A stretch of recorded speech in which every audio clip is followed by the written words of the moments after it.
Hi, this is Ray with Printing United Alliance, and it's time for today's Tech Tip video.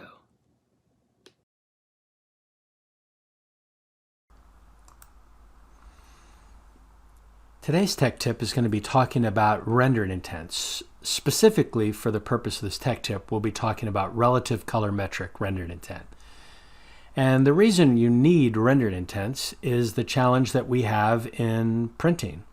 So if you look at a quick image here on this gamut, on the left you see a two-dimensional drawing or representation of the Adobe RGB. That's the larger of the two.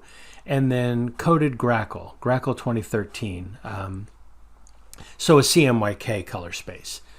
And of course we know that most of us are capturing data either with a camera or a scanner or even in our design software, and many are working in RGB, which we would recommend. It's keep as much color as possible.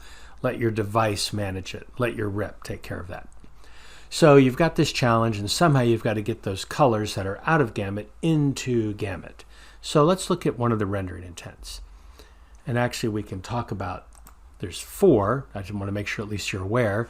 There's perceptual, relative colorimetric, absolute colorimetric, and saturation. Saturation is really never used for digital printing. It's mainly for business graphics, so we wouldn't even consider that. But today we're going to focus on relative colorimetric. And so you see, relative colorimetric is known as a clipping rendering intent.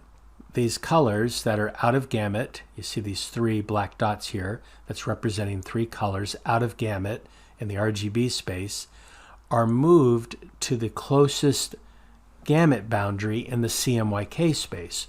But they all three get moved to the same point, and that can cause clipping issues, particularly if you have a large gradient. As it goes from saturated to less saturated, you might see hard breaks.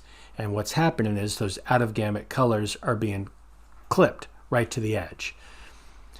Good thing about relative colorimetric is the in-gamut colors don't get moved, so it is a more accurate as far as color reproduction, but you do have the issue of clipping that you want to keep in mind.